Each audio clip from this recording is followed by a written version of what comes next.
జయ శుభకర వినాయక శ్రీకాణి భాగవర సిద్ధి వినాయక. నమస్కారం. ప్రేక్షకులందరికీ శుభోదయం. ఈనాటి శుభయోగం శీర్షికన ఫాల్గుణ శుక్ల దశమి తిథి సందర్భంగా నారద పురాణంలో చెప్పబడిన విధంగా ఎలాంటి విధి విధానాలు పాటిస్తే సమస్త శుభ ఫలితాలు చేకూరుతాయో పరిశీలిద్దాం. ఫాల్గుణ మాసంలో శుక్లపక్షంలో వచ్చే దశమి తిథి నాడు సూర్యునికి ప్రత్యేకమైన విధి విధానాలతో అర్ఘ్యమిచ్చినట్లయితే సమస్త శుభ ఫలితాలు చేకూరుతాయని నారద పురాణంలో చెప్పడం జరిగింది. అలా అర్ఘ్యమిచ్చేటప్పుడు కూడా సూర్యుడికి ఒక శ్లోకం చదువుకుంటూ అర్ఘ్యం ఇవ్వాలని నారద పురాణ వచనం. ఆ శ్లోకం ఏంటంటే, ఏహి సూర్య సహస్రాంశో తేజోరాసే జగత్పతే అనుకంపయమాం దేవ గృహాణార్ఘ్యం నమోస్తుతే. ఇది శ్లోకం. ఈ శ్లోకంలో ఉన్న అర్థాన్ని పరిశీలిస్తే ఏహి సూర్య సహస్రాంశో అంటున్నారు. ఏహి అంటే సూర్యుడిని ఆహ్వానించటం అని అర్థం. సహస్రాంశు అంటే వేల వేల కిరణాలు కలిగినటువంటి సూర్యుడికి ఆహ్వానం పలుకుతున్నాను. తేజోరాసే జగత్పతే, సమస్త జగత్తుకి తేజస్సును అందించే సూర్యభగవానుడికి నమస్కారం. అనుకంపయమాం దేవా అంటూ ఇక్కడ కీర్తిస్తున్నాం. అనుకంపయమాం అంటే అర్థం ఏంటంటే నా పట్ల దయచూపు స్వామి అని అర్థం. వేల కొలది కిరణాలతో ఉన్నటువంటి సూర్యభగవానుడా, నీ ప్రీతి కోసం అర్ఘ్యమిస్తున్నాను, నా పట్ల దయచూపుము అని చెప్పటమే ఈ శ్లోకంలో ఉన్న అర్థం. ఈ శ్లోకం చదువుకుంటూ ప్రత్యేకమైన విధి విధానాలతో సూర్యభగవానుడికి అర్ఘ్యం సమర్పించాలి. అర్ఘ్యం సమర్పించే సమయంలో శుభ్రంగా ఉన్నటువంటి ఒక రాగి పాత్రను తీసుకొని ఆ రాగి పాత్రలో జలం పోసి ఆ జలంలో ఎర్రచందనం కలపాలి. అలాగే ఎరుపు రంగు పుష్పాలు కొన్ని వేసి కుంకుమ, అలాగే కుంకుమ కలిపిన అక్షింతలు ఆ నీళ్ళల్లో కలపాలి. ఆ తర్వాత దూర్వాలు కూడా కొన్ని ఆ నీళ్ళల్లో వేయాలి. అంటే గరికలు కూడా కొన్ని ఆ నీళ్ళల్లో వేసి ఆ తర్వాత తూర్పు దిక్కు వైపు తిరిగి మోకాళ్ళ మీద కూర్చొని సూర్యుడికి సంబంధించిన నామాలు చెప్తూ అర్ఘ్యం ఇవ్వాలని నారద పురాణంలో చెప్పారు. సూర్యుడికి సంబంధించి 72 నామాల దాకా మనకి పురాణాల్లో చెప్పారు. అయితే అర్ఘ్యమిచ్చేటప్పుడు మాత్రం సూర్యుడికి సంబంధించిన 12 నామాలు చెప్పుకుంటూ మిత్ర రవి ఖగ సూర్య భాను పూష హిరణ్యగర్భ మరీచి ఆదిత్య సవిత్రు అర్క భాస్కర అని చెబుతూ ఎదురుగా ఒక పళ్ళెం ఏర్పాటు చేసుకొని ఆ పళ్ళెంలో అర్ఘ్యాన్ని విడిచిపెట్టాలి. అలా అర్ఘ్యం విడిచిపెట్టినటువంటి నీళ్లు ఎక్కడైనా మొక్కల్లో పోయాలి. ఈ విధి విధానం చేసిన తర్వాత 14 మందికి అన్నదానం చెయ్యాలి. ఇలా ఫాల్గుణ శుక్ల దశమి నాడు ఆచరించినట్లయితే శ్రీ మహావిష్ణువు వైకుంఠ ప్రాప్తిని శరీరం విడిచిపెట్టాక కలిగింపజేస్తాడని నారద పురాణ వచనం. అలాగే ఫాల్గుణ శుక్ల దశమికి ఇంకొక ప్రాధాన్యత కూడా నారద పురాణంలో చెప్పారు. అదేంటంటే లోక శ్రేయస్సు కోసం యమధర్మరాజు 14 రూపాలు ధరించిన రోజు ఫాల్గుణ శుక్ల దశమి. అందుకే ఫాల్గుణ శుక్ల దశమి తిథి సందర్భంగా ఇంటి యజమాని దక్షిణ దిక్కు వైపు తిరిగి యమధర్మరాజును స్మరించుకుంటూ నల్ల నువ్వులు కలిపిన నీళ్లతో తర్పణాలు ఇవ్వాలి. అది కూడా ఎలా తర్పణాలు ఇవ్వాలంటే ఒక పాత్రలో నీళ్లు తీసుకొని ఆ నీళ్లలో కొన్ని నల్ల నువ్వులు కలిపి ఆ నల్ల నువ్వులతో పాటుగా యమధర్మరాజు సంపూర్ణమైనటువంటి అనుగ్రహం కలగటానికి కొన్ని దర్భలు కూడా ఆ నీళ్ళల్లో వేసి యమధర్మరాజు 14 రూపాలు ధరించాడు కాబట్టి ఒక్కొక్క రూపానికి సంకేతంగా 3 సార్లు తర్పణం విడిచిపెట్టాలి. అలా 14 × 3 42 సార్లు యమధర్మరాజుకు తర్పణం ఇవ్వాలని నారద పురాణంలో చెప్పారు. అలా యమధర్మరాజును స్మరిస్తూ తర్పణం ఇచ్చేటప్పుడు యమధర్మరాజు 14 రూపాలు ధరించిన రోజు కాబట్టి ఆ 14 రూపాలకు సంబంధించిన నామాలు చదువుకోవాలి.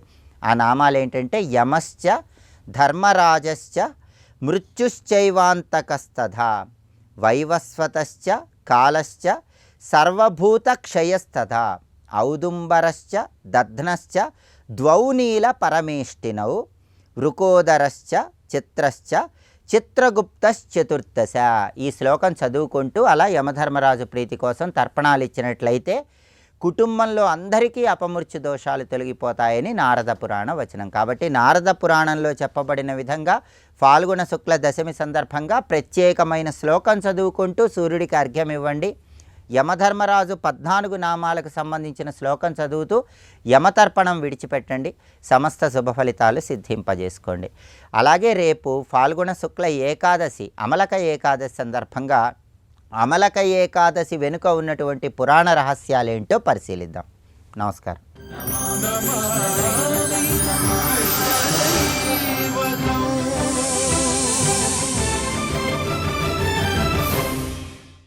తస్మిన్ మహాద్భుతం దీర్ఘం మృణాలధవరం పరం.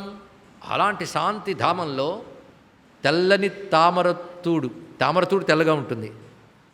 అలాంటి బిసతంతు శ్వేతం లేదా ఆ బిసశ్వేత శరీరుడు ఎలా ఉన్నాడు ఆయనంటే మృణాలధవళం పరం సహస్రవదనం శేషం.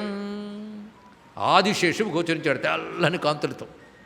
దాని యొక్క తత్స ఉత్సంగే ఆదిశేష పర్యంకంపై మహాలోకో గోలోకో లోకవందిత, అక్కడ గోచరించింది గోలోకము అన్నాడు ఇక్కడ. అది ఎలా ఉన్నదంటే యత్ర కాల కలయతామీశ్వరో ధామమానినాం.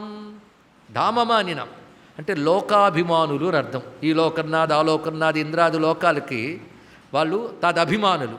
అభిమానులకు మానం ఉంటుంది అంటే కొలత ఉంటుంది. కొలత ఉంటే పరిమితి ఉంది అని అర్థం ఇక్కడ. అక్కడ కాలం యొక్క పరిమితులు ప్రతి లోకానికి ఉన్నాయండి. పిపీలకాది బ్రహ్మ పర్యంతం ఎంతకాలం అనే ఒక మాట ఉన్నది. ఆ కాలం పని చెయ్యని చోటు అది ఇక్కడ కాలాతీతమైన చోటు అటువంటి. పైగా ఆ చోటులో రాజన్న ప్రభవేన్ మాయా, అక్కడ మాయ పని చేయదు. అదొక్కటే మాయాతీతం, అదొక్కటే కాలాతీతం. పిపీలకాది బ్రహ్మ పర్యంతం మాయతో ఉన్నవాళ్లే, మాయకు లొంగున్నవాళ్లే. ఇదొక్కటే మాయకు అతీతమైన పరంధామం. అది కేవలం జ్యోతిర్మయం అంటే తేరిపార చూస్తే జ్యోతులు గోచరిస్తున్న అసలు సంగతి ఇది. ఆశ్చర్యపోయి చూస్తున్నారు. పైగా న వికారో విశంచేవం న మహాశ్చ గుణాకృత. మహదాది గుణాలు లేవన్నాడు అంటే ప్రకృతిలో మహత్తు అహంకారము పంచభూతాలు ఇత్యాది గుణములు ఉన్నాయి, అవేవీ లేవు ఎక్కడ. అంటే పంచభూతాది వికారములు లేవు, గుణములు లేవు. అలాంటి చోటు. ఆ చోటును చూసి ఆశ్చర్యపోతున్నారు. ఏమిటి చోటు? అది కేవలం ఇప్పుడు జ్యోతిస్వరూపంగా కాకుండా కాంతిమయమైన ఒక ధామంగా గోచరిస్తున్నది.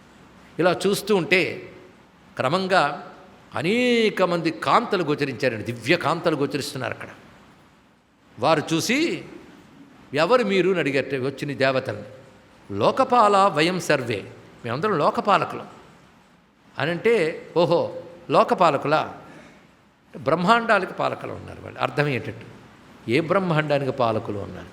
సరే మాకెందుకుల విషయం లోపల చెప్పొస్తాం, వాళ్ళు రమ్మంటే మీకు చెప్తామని వెళ్ళారు. ఆ లోపల వీళ్ళు వెళ్ళి చెప్పగానే ఒక ఆవిడ వచ్చింది లోపల నుంచి, బెత్తం పట్టుకొచ్చింది ఆవిడ. శతచంద్రానన ఆవిడ పేరు. అతను శతచంద్రానన వచ్చి పీతాంబర వేత్రహస్త సాపృచ్ఛద్వాంఛితం సురాన్. ఎందుకు వచ్చారు, ఏ బ్రహ్మాండం నుంచి వచ్చారు అన్నారు. వెంటనే బ్రహ్మాండాలు ఇన్నున్నాయా అని అడిగారు. మాకు తెలియదు, అదొక్కటే అనుకున్నాం. ఇన్నున్నాయా? బయటకు వచ్చాక తెలిసింది మేము ఒక అండం నుంచి వచ్చామని. ఇక్కడ లోపల ఉన్నంతవరకు అండం అనుకోలే, ఇక్కడికి వచ్చాక ఎన్నో ఉన్నాయని మీరు చెప్తే తెలిసింది. ఒకటి దాటి వచ్చాం అనుకున్నాం, ఇలాంటివి చాలా ఉన్నాయంటే. ఇప్పుడు విరజానది ప్రవహిస్తాం చూసారా అన్నారు. వాడు చూశాడు తిరిగి. ఆ విరజానదిలో కొన్ని పళ్ళు ప్రవహిస్తున్నాయట. ఈ పళ్ళన్నీ బ్రహ్మాండాలే. ఇలాంటి బ్రహ్మాండాలు కోట్లు ఉన్నాయి, మీరు ఎక్కడి నుంచి వచ్చారు అడిగారు. ఇప్పుడు వీడికి చెప్పవలసిన బాధ్యత ఉంది. ఏమిటని? ఏ బ్రహ్మాండం నుంచి వచ్చారు, ఎస్మిన్ అండే ఎక్కడి నుంచి వచ్చారని అడిగితే చెప్పుకోవాలి కదా. అడ్రస్ చెప్పకపోతే అలాగా. మొత్తానికి వాళ్ళకి భలే చెప్పారేంటి అడ్రస్. వాళ్ళు తెలివితేటలకి మెచ్చుకోవాలి, అందుకే దేవతలు అయ్యారు. ఏమని చెప్పారు? ఎస్మిన్ అండే పుష్ణిగర్భో అవతారో భూత్ సనాతన త్రివిక్రమణకోద్భిన్నే తస్మిన్నండే స్థితావయం. ఏ బ్రహ్మాండంలో లేదా ఏ అండములో పుష్ణిగర్భుడుగా విష్ణువు అవతరించాడో, ఏ అండములో వామనుడుగా వచ్చి పాదమెత్తి కొట్టాడో, ఈ చెప్పడంలో అందముంది. భాగవతం జాగ్రత్తగా చదివి తెలుస్తుంది. పరమాత్మ పుష్ణికి సుతపుడికి పుత్రుడిగా వస్తాడు పుష్ణిగర్భుడుగా. ఆ తర్వాత అదితి కశ్యపులకు పుత్రుడిగా వస్తాడు వామనుడుగా. ఆ తర్వాత దేవకీ వస్తువులకు కలుగుగాడు అని చెప్పారు ఇక్కడ. ఇంక ఇప్పుడు దేవకీ వస్తువులు కలగలేదు, ఆ రెండు మాత్రమే చెప్పారు. అది తెలివితేటలండి, గర్భుడు చూపించింది ఇక్కడ. ఏ అండమునందు పుష్ణిగర్భుడు అవతరించాడో, ఏ అండమునందు వామనుడు అవతరించి త్రివిక్రముడి పాదమెత్తి ఆ కర్పరానికి చిల్లు పొడిచాడో ఆ అండం నుంచి వచ్చామన్నారు. ఓహో అలాగా, అయితే కాసేపు ఉండండి, మీరు లోపలికి రావచ్చో లేదో కనుక్కొని వస్తానని ఆవిడ లోపలికి వెళ్ళింది శతచంద్రానన. అలా వెళ్ళి పునరాగత్య తిరిగి వచ్చి దేవోభ్యోప్యాజ్ఞా ఆజ్ఞాం దత్వా మీరు లోపలికి రావచ్చని అనుమతి ఇవ్వబడింది, లోపలికి రండి అని. వెంటనే వాళ్ళు లోపలికి వెళ్ళారు. అప్పుడు గోచరించింది ఆ లోపల అద్భుతమైన గోలోకం వాళ్ళకి కనబడుతున్నది. మీకు కథ వినిపిస్తూనే సాధన చేయించేది సంహిత. అది దీని యొక్క విశేషం. ఇక్కడ గోలోక ధ్యానంలోకి వెళ్ళిపోవాలి. ఎందుకంటే ఎంతకాలం భూలోకంలో పుడుతూ చస్తూ పుడుతూ ఎక్కడికి వెళితే తిరిగి వెనక్కి రామో తద్ధామ పరమం మమ. అలాంటి ధామాన్ని ధ్యానం చేయడం మొదలెడితే స్థానం ఎప్పటికైనా లభిస్తుంది. కనుక ధామాన్ని ధ్యానం చేసి ఎప్పటికైనా పొందాలి. అందుకే లోకవర్ణనలు అందుకు చేస్తూ ఉంటారు. ఇక్కడ ఆ కనబడుతున్న వాళ్ళు అత దేవగణా సర్వే గోలోకం దదృశుపరం తత్ర గోవర్ధనో నామ. ఆ గోలోకంలో అద్భుతమైన పర్వతం ఉంది, దాని పేరు గోవర్ధన పర్వతం. దానికి మరొక పేరుంది గిరిరాజో విరాజతే. గిరిరాజ్ అనే పేరు కూడా దానికి ఉన్నది.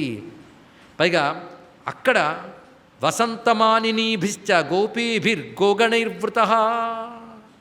అక్కడ నిత్య వసంత శోభ, వసంతములు ఆడుకుంటూ గోపకాంతలు అంటే గోపీజనములు ఉన్నారు. అక్కడ గోగణములు ఉన్నాయి. కల్పవృక్షములు అక్కడ అద్భుతంగా ప్రకాశిస్తున్నాయి. కల్పవృక్ష లతాసంఘై రాసమండల మండిత. అనేక రాసమండలాలు ఉన్నాయి. ఇక్కడ కల్పవృక్షాలు ఉన్నాయి. ఇవన్నీ భావన చేయవచ్చు. అద్భుతమైన కల్పవృక్షాలు, రాసమండలాలు. అంతేకాదు ఒక నీలకాంతుల నది ప్రవహిస్తుంది అక్కడ. అత్యద్భుతమైన ఎత్ర కృష్ణా నదీ శ్యామ. ఆ నది యమునా. ఆ నది పేరు యమున. అక్కడ ప్రవహిస్తుంది. ఎక్కడ? గోలోకంలో.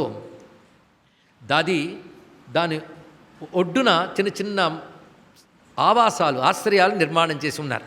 అది తోలికా కోటిమండిత వైదూర్య కృత సోపాన స్వచ్ఛంద గతిరుత్తమ. స్వచ్ఛందంగా ప్రవహిస్తున్నది. దానిలో దిగడానికి వైఢూర్యము కాంతులతోన్న సోపానాలు ఉన్నాయి. ఒడ్డున చక్కటి నిర్మాణాలు ఉన్నాయి. అద్భుతంగా అందులో మళ్ళీ మధ్యలో ఆ యమున ఒడ్డున ఒక రమ్యమైన ధామం కనబడుతోందయ్యా.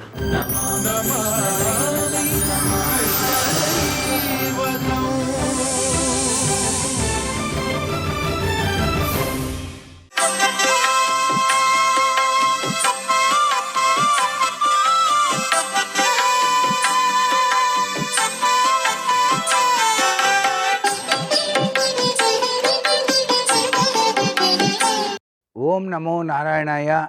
ఓం నమశివాయ. శ్రీమాత్రే నమః. ఈరోజు గురువారం.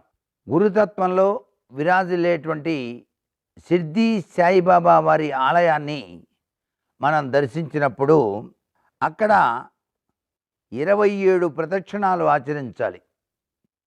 ఈ 27 ప్రదక్షిణాలు కూడాను చేస్తూ ఓం శ్రీ సాయిరామ్ అని చెప్పేసి జపించి భక్తులకు గనక స్వయం పాకం గనక సమర్పించినట్లయితే నక్షత్ర ప్రదక్షిణం కింద వస్తుంది. ఇది 27 ప్రదక్షిణాలు.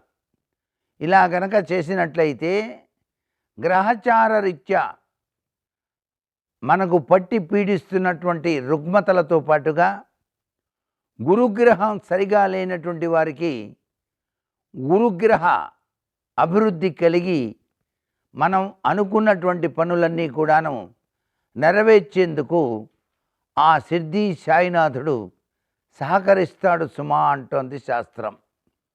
అలాగే విద్యార్థులు విద్యలో విశేషంగా రాణించడానికి పోటీ పరీక్షల్లో అత్యున్నతమైనటువంటి స్థాయిలో విజయాలు సాధించుకోవడానికి కూడాను గురువారం నాడు సాయిబాబా వారి ఆలయంలో 6 ఒత్తులు వేసి ఆవు నెయ్యితో దీపాన్ని పెట్టాలి.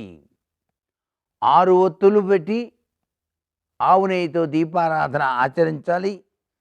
అలా చేస్తే శరీరంలో ఉండేటువంటి షట్చక్రాలు చైతన్యవంతమై చక్కటి మేధాశక్తితో పరీక్షలలో ప్రథమ శ్రేణిలో ఉత్తీర్ణుడయ్యేటువంటి శక్తిని సాయిబాబా వారు మనకు అనుగ్రహిస్తాడు సుమా. దీనిలో దాగిన పరమార్థ లక్షణం 6 ఒత్తులు వేయటం వెనకాల దాగిన అద్వితీయమైనటువంటి లక్షణాన్ని ఒక్కసారి పరిశీలించండి. ఆ స్వామివారు షట్చక్రాలకు స్పందన కలిగించి మేధాకారక సంపత్తిని ఇనుబడింపచేస్తాడు అన్నమాట. సర్వే జనా సుఖినో భవంతు.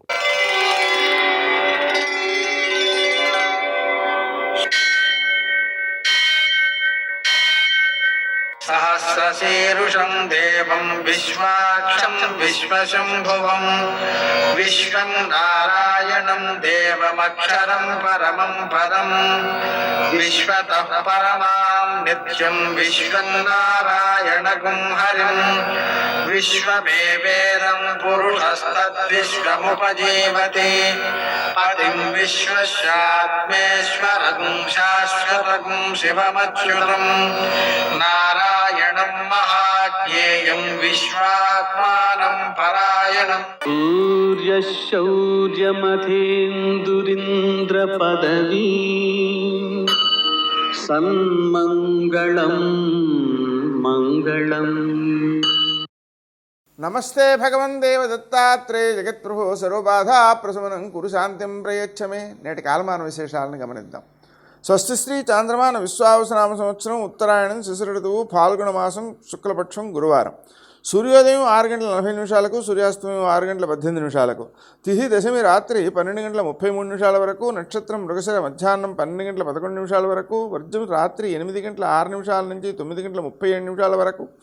దుర్ముహూర్తం ఉదయం 10 గంటల 33 నిమిషాల నుంచి 11 గంటల 19 నిమిషాల వరకు. మరల మధ్యాహ్నం 3 గంటల 12 నిమిషాల నుంచి 3 గంటల 58 నిమిషాల వరకు. అమృతకాలం రాత్రి 1 గంట 23 నిమిషాల నుంచి 2 గంటల 54 నిమిషాల వరకు. రాహుకాలం గురువారం కాబట్టి మధ్యాహ్నం 1:30 నుంచి 3 గంటల వరకు. అష్టకవర్గ రీత్యా శుభప్రదమైన సమయం ఉదయం 7 గంటల 10 నిమిషాలకి. నేటి విశేషం గురువారం. అలాగనే దశావ్రతం. ఈ దశావ్రతం అనేటువంటిది ఈరోజు ప్రారంభం చేసి సంవత్సర కాలం చేస్తూ ఉంటారు. ఈ దశావ్రతంలో అష్టదిక్పాలకులతో పాటు కూర్మాన్ని, అనంతుణ్ణి కూడా పూజ చేయాలి.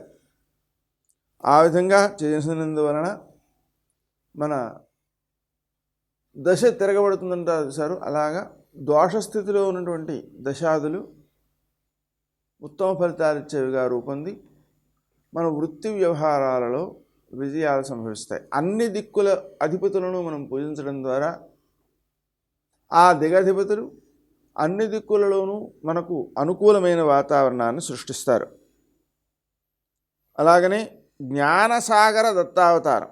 జ్ఞానసాగర దత్తావతారంగా దత్తాత్రేయుడిని ఆరాధించడం ద్వారా అనఘాదేవితో సహా చుట్టూ ఘటనల నుంచే జ్ఞానాన్ని సముపార్జించే శక్తి పెరుగుతుంది. ముఖ్యంగా ప్రతి ఘటన నుంచి కూడా జ్ఞానాన్ని సముపార్జించడం ద్వారా దేశానికి తనకు కూడా మేలు కలుగుతుంది. నేటి ఆణిముత్యాలు.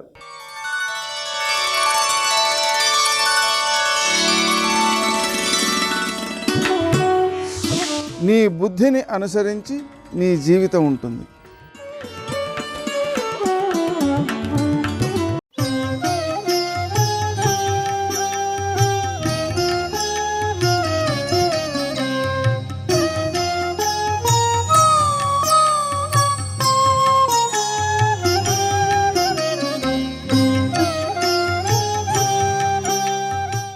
పట్టుకునేటప్పుడు సాక్ష్యం ఉండాలి, లేకపోతే నేనెక్కడ తిన్నానంటాడు. మూతికి అంటుకోవాలి, చేతికి అంటుకోవాలి. చేతికి అంటుకొని ఉండగా పట్టుకుంటే సరిపోదు, మూతికి కూడా అంటుకోవాలి. పాపం బలరాముడు ఇలాంటి పనులు చేయడు. ఏదో ఇంటి పట్టున కూర్చొని ఆయన పనులు ఆయన చేసుకుంటూ ఉంటాడు.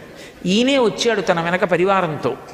వచ్చి తలుపు పక్కన ఉన్నటువంటి కుండ చూశాడు. ఆయనకు అనుమానం వచ్చింది. ఒరే, అందరూ ఉట్లు మీద పెడితే ఈవిడ తలుపు పక్కన పెట్టిందంటే ఇక్కడే ఎక్కడో ఉండుంటుంది. చాలా జాగ్రత్తగా ఉండాలి మనం. పరమనిశ్శబ్దంగా తినండి, దక్షిణామూర్తులై తినండి అన్నాడు. అలాగే అన్నాడు. కుండ మూత తీశాడు, ఒక్కొక్కడిని పిలుస్తున్నాడు. అందులో ఏం తేడా ఉండదు, మళ్ళీ తోసుకోవడాలు అవి ఉండవు.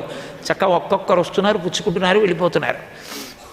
అమ్మయ్యా, నేను కూడా పుచ్చేసుకుంటే అయిపోయిందని ఆఖరణ కుండలో ఉన్నది ఇలా చేత్తో తీసుకుని ఇలా నోట్లో పెట్టుకున్నాడు. టక్కన పట్టుకుంది వచ్చి. పట్టుకునేటప్పటికీ కృష్ణుడు ఏమై చేయాలి? చెయ్యి లాక్కుని అవి వదిలిపెట్టానాలి. ఆయన ఏమన్నా అన్నాడు. ఆవిడ తెల్లపోయింది. ఇదేంటి దొంగతనం చేస్తుంటే పట్టుకుంటే దొరలా నించున్నాడు అని ఆవిడ అంది. అసలు చూద్దాం ఏమంటే కస్త్వంబాల అంది. ఎవరు నువ్వు అంది. ఆయన ఏం చెప్పాలి? నేను కృష్ణుడిని చెప్పాలి. ఆయన అలా చెప్పలేదు. బలానుజ, బలరాముడి తమ్ముడు అన్నాడు. మధ్యలో ఆయన పేరు ఎందుకు? అంటే తన పేరు మానేసి ఇంట్లో బుద్ధిగా ఉన్న అన్నయ్య పేరు చెప్పాడు. బలానుజ అన్నాడు. అయ్య బాబోయ్, గుండెలు తీసిన బంటు. అసలు నిజంగా వెంటనే పిల్లాడు భయపడిపోయి ఏదో కృష్ణుడు అమ్మ తప్పైపోయిందమ్మా అనాలి. అనడం మానేసి వాళ్ళ అన్నయ్య పేరు చెప్తున్నాడు. అని కిమిహతే అంది. ఇక్కడికి ఎందుకు వచ్చావు అంది. ఇలా చూసి, ఓ మన్మందిరా శంకయ, మా ఇల్లు అనుకున్నాను కాదేంటి అన్నాడు. అయ్య బాబోయ్, మీ ఇల్లు అనుకున్నా వచ్చావా? సరే. యుక్తం తం నవనీత పాత్ర వివరే హస్తం కిమర్థం యసేహే అంది. సరే పోన్లే, కుండలో చెయ్యి ఎందుకు పెట్టావు అంది. ఎందుకు చెయ్యి పెట్టి వెన్న తీస్తున్నావు అంది. ఆయన అన్నాడు ఇలా చూసి, మాత కంచన వత్సకం మృగమిదా మాతా విషాదం క్షణ.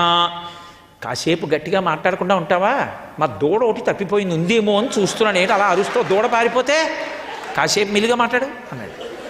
అయ్య బాబాయ్, దూడ కుండలో దూరితే వెతుక్కుంటున్నావా చెయ్యట్టి అని ఆవిడ తెల్లబోయి చెయ్యి వదిలేసింది. అంత దబాయించి మాట్లాడుతుంటే తెల్లబోయినటువంటి గోపకన్య ఉందే, గోపకన్య తెల్లబోయేటట్టుగా మాట్లాడిన ఆ చిన్ని కృష్ణుడు ఉన్నాడే, ఆయన మమ్ము అనుగ్రహించుగాక అన్నాడు లీలాశకుడు. కాబట్టి ఒకళ్ళని మించి ఒకళ్ళు అనుభవించారు. ఈ అనుభవించడంలో ముందు రోజే వీళ్ళందరూ వచ్చి ఈ నేరారోపణలన్నీ చేశారు. ఓయమ్మ నీ కుమారుడు మా ఇండ్లను పాలు పెరుగు మన నీడమ్మ, పోయదమెక్కడికైనను మాయన్నుల సురభులాన మంజులవాణి అన్నారు. మహానుభావుడు మా అన్నగారు నందుడి మీద ఒట్టు, ఇక మేము ఈ ఊళ్ళో బతకలేం, ఈయన బతకనివ్వడు ఈ కృష్ణుడు, పాలు పెరుగు వెన్న ఏమీ దక్కట్లేదు మాకు, కాబట్టి మేము ఈ ఊరు విడిచిపెట్టి వెళ్ళిపోతాం అన్నారు. అంటే ఆవిడంది, ఎందుకమ్మా అలా మాట్లాడతారు, పాపం మా అబ్బాయికి చక్కగా ఒళ్ళో పడుకున్నాడు, పడుకుని వాళ్ళు చెప్తుంటే ఇలా చూసి అమ్మ వంక చూసి అనేవాడు. పాపం ఏమీ ఎరగనివాడు అనుకుని, ఎందుకమ్మా అలా మాట్లాడతారు, అసలు మా అబ్బాయికి ఏమీ తెలియదమ్మా అని వెనకేసుకొచ్చింది. వాళ్ళు వెళ్ళిపోతూ ఓ మాట అన్నాడు. అవునులే, ఇప్పుడు ఎందుకు తెలుస్తుంది, మేము చెప్తే మేము అందరం అబద్ధాలు ఆడామన్నావుగా, రేపు మీ ఇంట్లో చేస్తాడు రోజున, అప్పుడు నువ్వు పట్టుకుందువు కానివేమో చూద్దు కానీ, మీరు పట్టుకోలేకపోయారా అన్నావుగా, నువ్వు పట్టుకో చూస్తాం అన్నారు.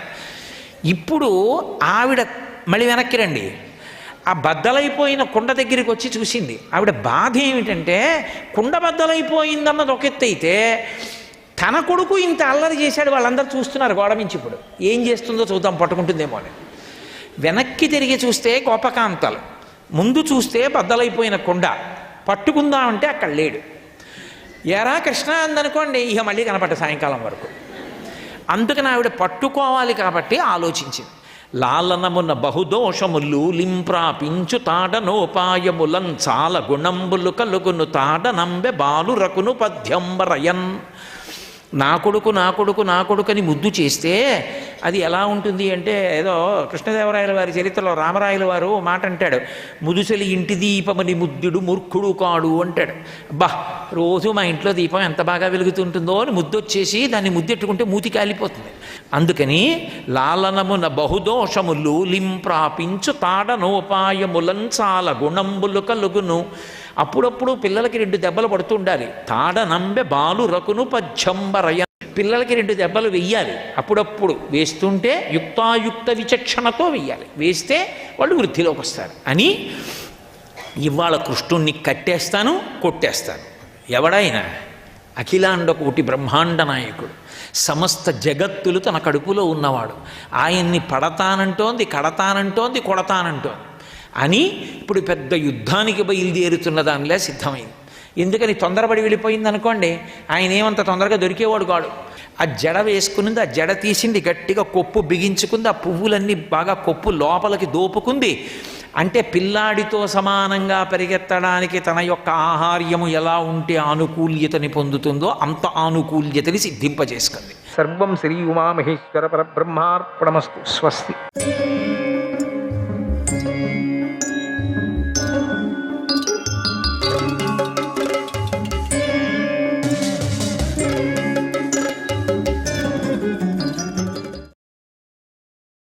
దుర్యోధనుడు మిమ్మల్ని నగరం నుంచి వెళ్ళగొట్టడం, వారణాత నగరంలో ఇల్లు కాలిపోవటం, విదురుడి వల్ల మీరు రక్షించబడడం వంటి ఈ విషయాలన్నిటినీ నా జ్ఞాననేత్రంలో చూసి తెలుసుకున్నాను. అన్నీ చెప్పేసింది కథ అంతా పూర్తి.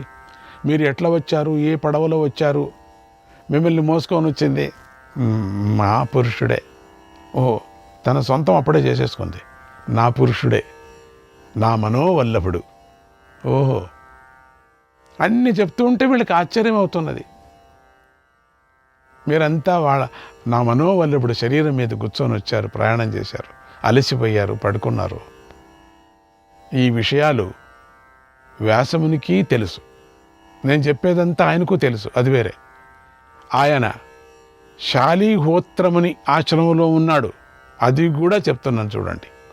అక్కడ ఒక పవిత్రమైన వృక్షం ఉంది, అది వర్షం, ఎండ, గాలుల నుండి మిమ్మల్ని రక్షిస్తుంది. అక్కడి సరస్సులో నీరు త్రాగితే ఆకలి దప్పులు ఉండవు. ఈ వంట చేసుకోవాల్సిన పని లేదు అత్తమ్మ. ఓహో, ఇటువంటి కోడలు ఉంటే ఇంకే మాయా కోడలు. అందరికీ ఇట్లా అత్తమ్మలకు మాయా కోడలు ఒక్కొక్క కోడలు ఇచ్చేస్తే హాయిగా ఉండొచ్చు, లక్షణంగా భోంచేసుకొని మహాభారతం వింటూ ఉండొచ్చు సోఫా మీద కూర్చొని ప్రతి ఒక్కరు. అమ్మో, ఎటువంటి కోడలు ఉంటే బాగుండు. వద్దులేండి, ఎందుకులేండి. శాలీహోత్రముని తన తపశ్శక్తితో ఈ సరస్సును, వృక్షాన్ని నిర్మించాడు. ఆయన ఆశ్రమంలో బూడిద రంగులో ఉన్నటువంటి హంసలు ఉన్నాయి, బెగ్గురు పక్షులు, సాధారణ హంసలు ఉన్నాయి, గొర్రెల జంటలు ఉన్నాయి, జలపక్షులు తీయని గంధర్వ గానం చేస్తూ ఉంటాయి అన్నది హిడంబి. ఆ వివరణ అంతా చెప్పేసింది, అక్కడ ఉండేదంతా ఒక సినిమాలాగా చెప్పింది. ఆ మాటలు విని కుంతి ధర్మరాజుతో ఇలా అంది, నాయనా, నువ్వు ధర్మాత్ముడు కదా, నేను చెప్పేది శ్రద్ధగా విను. ఈమె రాక్షస స్త్రీయే అయినా ధర్మాన్ని చక్కగా చెప్తుందని అప్పటి నుంచి. ఒకవేళ ఈమె భావంలో ఏదైనా దోషం ఉంటే ఈమె భీముణ్ణి ఏమీ చేయలేదు కదా. నువ్వు కనుక ఒప్పుకుంటే ఈమె భీముణ్ణి పతిగా చేసుకొని సంతానాన్ని కంటుంది, అంతే. దానికి కావలసిన సంతానం. నువ్వు ఒప్పుకోవయ్యా నాయన అంది. ఎందుకంటే ఆయనే కదా పెద్ద ఆయన, ఇప్పుడు ఆయన ఒప్పుకోవాలి కదా. ఆయన ఏదో మాట్లాడటం లేదు, అన్నీ వింటున్నాడు అంతే. ఏదో జపమాల పెట్టుకొని జపం చేస్తున్నాడు, నమశివాయ అంటున్నాడు, శ్రీకృష్ణ పరమాత్మనే అంటున్నాడు, ఎవరికేమో ఓ పరబ్రహ్మనే అంటున్నాడు, ఓం అంటున్నాడు, ఏమీ తెలియదు. మామూలుగా కళ్ళు మూసుకొని ఏమంతా వింటున్నాడు, మరి చేసుకుంటున్నాడు. ధర్మరాజు మెల్లగా మాలను మెడకి వేసుకొని సగం కన్నులో ఉండినటువంటి పూర్తి కన్ను విప్పి హిడంబని చూశాడు. చూసి, ఓ హిడంబ, నువ్వు చెప్పిందంతా నేను విన్నానమ్మా, బాగానే ఉంది, అందులో ఏ సందేహము లేదు, మంచిదే చెప్పావు, జ్ఞానమే చెప్పావు, ఎంత మంచి జ్ఞానం చెప్పావు. కానీ అన్నాడు, కానీ ఆ కానీ మాట నేను వినలేను అనింది. నేను చెప్పినట్లు విను, ఇప్పుడు చెప్పు, మాట్లాడుతున్నాను కదా విను. నేను చెప్పినట్లుగా నువ్వు నడుచుకోవాలి, దాన్ని ఎప్పుడూ కూడా అతిక్రమించకూడదు. మీరు ఏం చెప్తారో అది నేను నడుచుకుంటాను. ఆ మనోవల్లప్పుడు అయ్యో ఆత్రపడద్దు, శాంతి శాంతి శాంతి. ఎందుకు ఇంత ఆత్రపడుతున్నావు?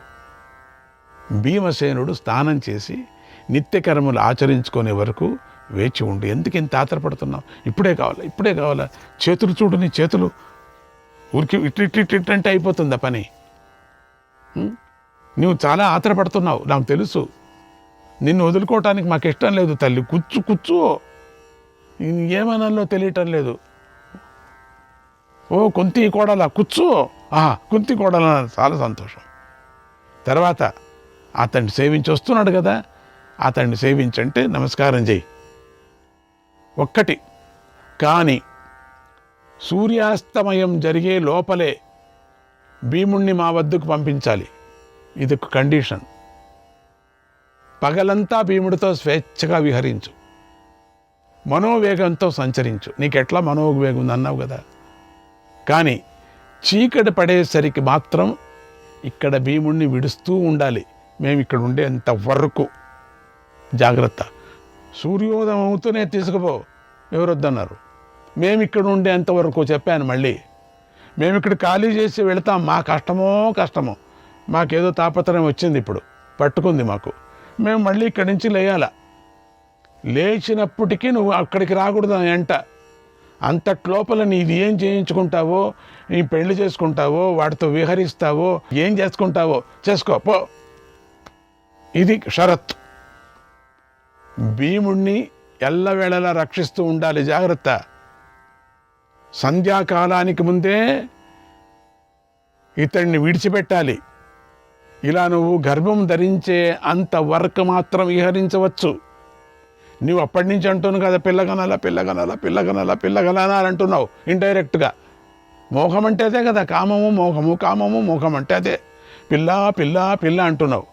అసలు పెళ్ళే ఇంకా నిశ్చయం కాలేదు, పిల్ల అంటున్నావు. పోనీలే, కనేంతవరకు మాత్రమే. కనిన తర్వాత ఇక నీకు భీముడు మేము వెళ్ళిపోతున్నాం. ఇదే నువ్వు పాటించవలసిన నియమం. భీముణ్ణి జాగ్రత్తగా సేవించు. దీనికి నువ్వు ఒప్పుకుంటే నేను సిద్ధం, లేకపోతే నేను ఒప్పుకోను. అతడి మనస్సుకు అనుకూలంగా ప్రవర్తించు, అతడికి మేలు చేయటానికి ప్రయత్నించు. ఏమి మేలు కావాలనో, ఏది కావాలనో అది చేయి నువ్వు అన్నాడు. హిడంబ ఆ నియమాన్ని అంగీకరించింది. కుంతీదేవి హిడంబను కౌగలించుకుంది. అబ్బా, ఆ కౌగిలించుకోవటము ఎన్నో రోజులైపోయింది హిడంబికి. అటువంటి కౌగిలించుకొని ఎవరూ కౌగిలించుకోలేదు. పరిగెత్తిపోయేవాళ్ళు కానీ చూస్తే కౌగిలించుకుంటే ఎవరు. కుంతీదేవి ధర్మరాజు ముందు నడువుగా మెల్లగా, తర్వాత నకుల సహదేవులు నడిచారు. అక్కడ మధ్యలో ఆపి ఇదంతా జరుగుతున్నది. తర్వాత భీముడు, తర్వాత హిడంబ. కొనాలో ఉంది ఆవిడ అంగరక్షక మంత్రిగా. ఆ తర్వాత అర్జునుడు కూడా, మళ్ళీ అర్జునుడు వేరే ఉన్నాడు, అర్జునుడు కూడా నడిచాడు. అందరూ శాలిహోత్రం అనే ఆవిడ చెప్పినట్టుగా శాలిహోత్రం అనే ఆశ్రమానికి చేరారు. అక్కడ గల సరస్సు వద్దకు చేరుకున్నారు. అక్కడ హిడంబ నేను నియమాన్ని పాటిస్తాను అని ప్రతిజ్ఞ చేసింది. అంటే అక్కడ ప్రతిజ్ఞ చేసింది ఆ సరస్సు దగ్గర. మీరు ఏ నియమం చెప్పారో అది పాటిస్తాను నేను. అందరికీ అంగీకారమా? అందరూ సంతోషించారు. తర్వాత హిడంబ ఆ చెట్టు కింద ఊడ్చి శుభ్రం చేసింది. పాండవులు నివసించటానికి ఆకులతో చక్కని పర్ణశాలను కూడా నిర్మించింది. క్షణంలో నిర్మించింది. తాను కుంతీదేవి కలిసి ఉండటానికై మరొక పర్ణశాలను కూడా నిర్మించింది. ఆడవాళ్ళు వేరే ఉండాలి కదా అని. తర్వాత పాండవులు సరస్సులోకి దిగి స్నానాలు చేశారు, పరిశుద్ధులైపోయారు. 3 సంధ్యావందనలు కూడా చేశారు. ఆకలి దప్పులతో పీడించబడుతున్నటువంటి నీటిని ఆహారంగా పాపం గ్రహించి ఆకలిని చల్లార్చుకోసాగారు. ఎన్ని రోజులైందో భోంచేసి 7-8 రోజులు అయిపోయింది. ఇంతలో శాలిహోత్రమని పాండవులు తన ఆశ్రమానికి వచ్చారని గ్రహించి, వారు ఆకలితో పీడించబడుతున్నారు అని చెప్పేసి తెలుసుకున్నాడు దివ్య దృష్టితో. మంచి భోజనాన్ని, వివిధ పానీయాలను దివ్యశక్తితో రప్పించి వారికి మంచి భోజనం పెట్టాడు. వాళ్ళకంత శక్తి ఉంది, పోయి అక్కర్లేదు. తర్వాత పాండవులు కుంతీదేవి విశ్రమించారు. జరిగిన విషయాల గురించి, ఇంకా అనేక విషయాల గురించి మాట్లాడుకున్నారు శాలివాహన మహర్షితో. తర్వాత కుంతీదేవి భీముడితో ఇలా అంది, పుత్ర, నీకు పాండురాజు ఎలా గౌరవించదగినవాడో ధర్మరాజు ఆలే గౌరవించదగినవాడు తెలుసా? తల్లినైనా నేను నీకింకా పూజ్యురాలను. పాండురాజు మేలు కోసం నేను చెప్పినట్లుగా చెయ్యి. పాపాత్ముడు, దుర్బుద్ధి గలవాడైనటువంటి దుర్యోధనుడు మనల్నంతా అవమానించాడు కదా, అతడికి ప్రతీకారం ఎలా చేయాలో నాకు అర్థం కావటం లేదు. అయితే అతి కొద్ది కాలంలోనే మనకు యోగక్షేమాలు కలుగుతాయని తెలుస్తుంది. కనుక ఇక్కడ నివసించటం మనకు క్షేమం. ఇతరులకు ఈ స్థలం తెలుసుకోవటం ఎంతో కష్టం. నా కోడలమ్మ చెప్పింది. ఎవరు? భీముడికి ఆశ్చర్యం ఇంకా. అందుకని ఇక్కడ చెప్పింది, ఈ స్థలం తెలుసుకోవటం ఎంతో కష్టం. విను విను విను, కంటికి కనిపించదు, జాగ్రత్త. కనుక మనం ఇక్కడే సుఖంగా ఉందాం. ఈనాడు మనకొక ధర్మం సంఘటన వచ్చింది. నిన్ను చూడటంతోనే ఈ హిడంబి కామ ప్రేరితురాలైపోయింది. నీ యందు అనురాగంతో ఉంది.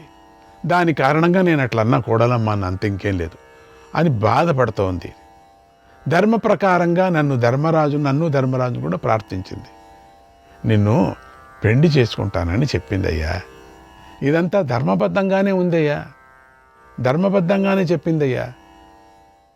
ఓహో, నూరి పోసింది అప్పుడే. కనుక నువ్వు ధర్మం కోసం ఈమెను పెళ్ళాడాలి, పుత్రుణ్ణి ప్రసాదించాలి, అతడి వల్ల మనకు మేలు చేకూరుతుంది, భవిష్యత్తు చెప్పింది నా కోడలు. మాటిమాటికి అమ్మ నువ్వు కోడలు అంటా, ఊరికే ఉండు కాసేపు, ఎట్లా పెళ్లి చేసుకుంటావు, నన్ను ఎందుకు కోప్పడతావు, ఉండు. ఈ విషయంలో ఇక నువ్వేమి చెప్పినా నేను వినను, అంతే. తీర్మానం అయిపోయింది, చేసేసుకుని తల్లి, నువ్వు చేసేసుకోవాల్సిందే. ఇక నాకు నచ్చింది, ఇటువంటి పిల్లని నేను చూడలేదు. ఎంత ధర్మబద్ధంగా మాట్లాడింది. అదిగాక దివ్య దృష్టి వేరే ఉంది దానికి. ఆ పుట్టబోయేటువంటి పిల్లవాడి నుంచి మనకు మంచిదట. దీని గురించి వాదించవద్దు, నువ్వు ఇంకేం మాట్లాడటానికి వీల్లేదు. ఏమీ మాట్లాడక నా మాట ప్రకారం చెయ్యి, నేను ధర్మరాజు ఎలా చెప్తే అలా చెయ్యి అంది. శాసనంలాగా భీముడు తల్లి మాటను అంగీకరించాడు. ఎప్పుడూ తల్లి మాటను తీయలేదు, మరు మాట్లాడలేదు. మనసులో అనుకున్నాడు, నేను స్నానం చేసి వచ్చే లోపల ఇది ఏం చేసింది మాయాడి, అబ్బో ఓహో మా అమ్మను తిప్పిపారేసిందే. మామూలుగా మా అమ్మ ఒప్పుకోదు, పెద్దవాడి పెళ్ళి అయిన తర్వాత కదా నా పెళ్ళి అనుకుంటే మాటికి అనేది కదా, ఇప్పుడు ఏంటి సడన్గా మారిపోయింది. కానీ ఏం చేస్తావు, తల్లి ఆజ్ఞ. అప్పుడు తర్వాత హిడంబితో ఉంటుంది, ఓ రాక్షసి, నా ప్రతిజ్ఞ నియమాన్ని చెబుతున్నాను వినో, దాన్ని శ్రద్ధగాను నిష్టగాను పాటించు. నీకు కొడుకు పుట్టే వరకు మాత్రమే నీతో కలిసి ఉంటాను. ఏమీ అర్థమైందేమే నీకు, వినిపిస్తుందా నీకు అని అంటున్నాడు. కానీ వాడితో మాట్లాడగానే దీనికి సిగ్గు. నీతో విహరిస్తాను. వివరిస్తారా? నేను ముందు మాట్లాడింది నీకు తెలీదా? కొడుకు పుట్టేంతవరకు, అంతవరకేనా? అంతవరకు అంతే. నేను ఆ కొడుకుని గిడుకుని ఎత్తుకోను. చాలాసేపు యోచన చేసింది హిడంబ. అందుకు ఒప్పుకుంటున్నా, నేను మీరు చెప్పినట్లుగానే నడుచుకుంటాను, మీరు నాతో వస్తే చాలు ఇప్పుడు అని ప్రతిజ్ఞ చేసింది. మీ అందరి ముందు ప్రతిజ్ఞ చేస్తున్నాను. భీముడు హిడంబను అప్పటికప్పుడే పెళ్లి చేసుకున్నాడు. గాంధర్వ వివాహం అయిపోయింది. ఏమీ అక్కర్లేదు గాంధర్వ వివాహానికి. పూలు, పండ్లు, యజ్ఞము, లడ్డు ఇదంతా ఏమి అక్కర్లేదు. అయిపోయిందంటే అయిపోయింది. అవే గాంధర్వ వివాహం పట్టుపట్టి అంతే. హిడంబ భీముడి చేయి పట్టుకొని, అంతే పెళ్ళి అయిపోయిందండి. భీముడి చేయి పట్టుకుంది. అప్పుడే ఒక మంచి కారు తెప్పించుకున్నారు. ఆకాశంలో ఎగిరేటువంటి కారుని. ఆకాశంలో ఒక్కొక్కరికొకరు చేయి పట్టుకొని షీని ఎగిరిపోయారు. వారు పట్టాలు వేసుకొని అందమైన కొండ కోనల పైన, దేవాలయ ప్రాంతాల్లోనూ, మృగాలు పక్షులు ఉన్న సుందర ప్రదేశాల్లోనూ హాయిగా సంచరించారు వాళ్ళిద్దరూ. అప్పుడు హిడంబ సర్వాభరణాలను కూడా ధరించింది, సర్వాంగ సుందరి అయిపోయింది. భీముడితో తీయగా మాట్లాడుతూ సంతోషపెట్టింది. అసలు అంత సుందరమైనటువంటి కన్యనే లేదు, అంతగా ఉందట. అందమైన ప్రదేశాల్లో వాళ్ళంతా సంచరించారు. మానస సరోవర ప్రాంతాల్లోనూ సంచరించారు. అంత ఎగరటమే కదా, వీళ్ళు ఎక్కడికి పోవాల్సిన పనిలే, వీళ్ళకి ఏది పుస్తకము పనిలే, పాస్పోర్ట్ పనిలే, ఏమీ పనిలే వీళ్ళకి. భీముడిని తీసుకొని ఆయా ప్రదేశాలు వెళ్ళేటప్పుడు హిడంబ మనోవేగంతో ప్రయాణించింది. అంతా చెప్పుకొని కూడా వెళుతున్నది. మొత్తం అంతా కలవ తిలక పటక తీసి పారేసింది, అన్ని చోట్ల తిరిగేసింది. భీముడికి అన్నీ చూపించేసింది, ఎప్పటికైనా కావాలనుకొని. కానీ దక్షిణ వైపు కాకుండా ఉత్తర వైపు ఎగిరింది. కొంతకాలానికి హిడింబ కోరిక తీరింది. భీముడి వల్ల ఆమెకు ఒక పుత్రుడు కూడా పుట్టాడు. సాయంత్రం పూట వచ్చేవాళ్ళు ఇక్కడికి, భీముడు వచ్చేవాడు. మామూలుగా ఆవిడ అనుకున్నట్టుగా చేసేది. పాపం సడన్గా కొన్ని రోజులైన తర్వాత పుత్రుడు పుట్టాడు. అతడి కళ్ళు భయంకరంగా ఉన్నాయి. ఎబ్బోయ్, నోరు పెద్దదిగా ఉంది, చెవులు శంకువుల్లాగా మేకుల్లాగా ఉన్నాయట. అతడు అతి భయంకరుడిగా ఉన్నాడు. చూడటానికి రూపానికి తగ్గట్టుగానే అతడి కంఠధ్వని కూడా భయంకరంగా ఉంది. ఎర్రని పెదవులు, పదునైన కూరలు, గొప్ప బలం, గొప్ప పరాక్రమం, పెద్ద భుజాలు, మహావేగము, పెద్ద శరీరము, పొడవైన ముక్కు, గొప్ప మాయలు, విశాలమైన వక్షస్థలము, భయంకరమైన పిక్కలతో అతడు శత్రువులను సంహరించేవాడిలాగా ఉన్నాడు. మనుష్యుడిగా పుట్టిన అతడి ఆకారము, శక్తి మానవాతీతాలుగా ఉన్నాయి. అతడు పిశాచాలను, రాక్షసులను అందరినీ జయించేటువంటి శక్తి కలిగి ఉన్నాడు. బాలుడైన మనుష్యులలో యువకుడిలాగా ఉన్నాడు. శస్త్రాస్త్ర పండిత్యం గడించి ఉన్నాడు. పుడుతూనే అన్నీ వచ్చేసాయి. రాక్షస్త్రీలు ప్రసవించటంలో ఒక విశేషం ఉంది. ఇక్కడ ఒక విశేషం చెప్పాలి. ఇదేంటి ఇంతగా వివరణ చేశారు అనుకోవచ్చు మీరు. వారు గర్భాన్ని ధరించిన వెంటనే ప్రసవిస్తారు. రాక్షస స్త్రీలు 9 నెలలు అక్కర్లే. గర్భం వచ్చిందంటూ పక్షులు గుడ్డు పెట్టినట్టుగా టక్కని గుడ్డు పెట్టేస్తారు. గర్భాన్ని ధరించిన వెంటనే ప్రసవిస్తారు. మళ్ళీ మామూలుగా అనేక రూపాలు ధరిస్తూ సంచరిస్తారు. రాక్షస స్త్రీ అయినటువంటి హిడంబి గర్భం ధరించింది, వెంటనే బిడ్డను ప్రసవించింది. అతడు పుట్టగానే పెరిగి పెద్దవాడే ఆనందిస్తూ తల్లిదండ్రుల పాదాలకు నమస్కారం పెట్టాడు. ఇక చూసుకోండి, అన్ని సెకండ్స్లో, నిమిషాల్లో అయిపోయింది. హిడంబి, భీముల అతడికి పేరు పెట్టాలనుకున్నారు. చాలా సంతోషపడ్డాడు భీముడు కొడుకు పుట్టాడని. అప్పుడు హిడంబి నవ్వుతూ, వీడికి జుట్టు లేదు, ఉన్నది కాస్త పైకి లేచి నిఠూరంగా నిలబడి ఉంది. భీముడు, నేను దువ్వుతాను, నీకు సరిగా లేదు, నేను ఆ దువ్వెంతో దువ్వకూడదు, అసలు ముళ్ళ పంది తీసుకొని వస్తాను ఒకటి, ఆ ముళ్ళ పందితో తల్ల కిందలు పెట్టే ముళ్ళ పందితో దువ్వుతాను, అప్పుడు సరిపోతాడు అని ముళ్ళ పందిని తీసుకొచ్చి దువ్వుతున్నాడు. ముళ్ళపందినే, ఆ ముళ్ళ పందికి ఉండినటువంటి ముళ్ళు ఉన్నాయి కదే, అవే సొట్టపోయాయి, కానీ వీడిది మాత్రం అట్లే ఉంది. అంతా బాగున్నాడు, కానీ ఇది ఏంటి, ఈ జుట్టు మాత్రం పైకుంది. అలా అనటంతోనే ఆ బాలుడికి ఒక పని చేస్తాం, ఇది ఏదో విచిత్రంగా ఉంది, ఘటోత్కచుడు అని పేరు వచ్చింది. ఘటోత్కచుడు అని చాలాసేపు ఘటోత్కచుడు అర్థం ఏమిటి అని చాలా అనుకుంటే ఇప్పుడు అర్థమైంది. ఘటోత్కచుడు అంటే పాండవులకు నమస్కారం చేశాడు. వారి అభిమానాలంతా సంపాదించుకున్నాడు ఘటోత్కచుడు. అప్పుడే వారికి ప్రీతిపాత్రుడయ్యాడు. వారి ఆజ్ఞలను పాలించాడు. తర్వాత హిడంబి పాండవులతో నియమ ప్రకారంగా నేను భీముల వారితో కలిసి ఉండే సమయం పూర్తి అయిపోయింది అమ్మా, మీరు చెప్పింది నేను నెరవేర్చాను, కనుక మీరు ఎప్పుడు స్మరించినా నేను వస్తాను అని ప్రతిజ్ఞ చేసి తనకిష్టమైన చోటుకి వెళ్ళిపోయింది. తర్వాత ఘటోత్కచుడు కుంతి పాండవులకు నమస్కారం చేసి ఇలా అన్నాడు, శ్రీకృష్ణాయ పరమాత్మనే నమః.